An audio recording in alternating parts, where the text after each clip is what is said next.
Identify the factors related to GDP. జీడిపికి సంబంధించిన సంబంధించిన అంశాలను గుర్తించండి.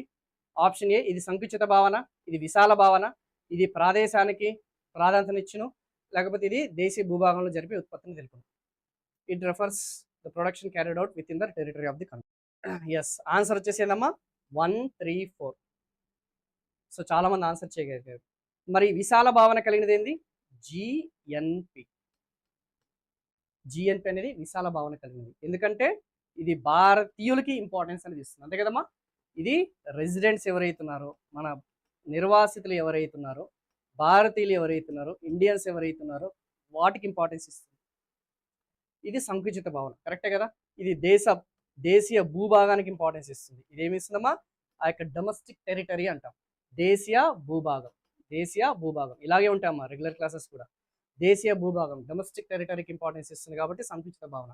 ఇది ఇండియన్స్కి ఇంపార్టెన్స్ ఇస్తుంది కాబట్టి ఓకేనా, విశాల భావన కలిగింది. ఆబ్వియస్లీ లొకేషన్ అన్న డొమెస్టిక్ టెరిటరీ అన్న ఒకటే. So production carried with in the country, అంతే కదమ్మా. So Indians in India plus foreigners in India.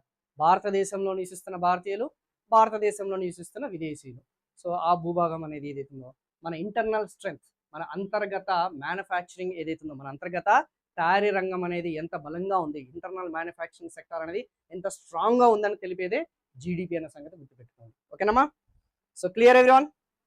ఓకేనా. నాకు తెలిసినంత వరకు ఇది బేసిక్ లెవెల్, బేసిక్ అని కాదు మిడ్ లెవెల్ క్వశ్చన్, కాకపోతే బేసిక్ ఫండమెంటల్స్ మీద బేస్ చేసుకున్న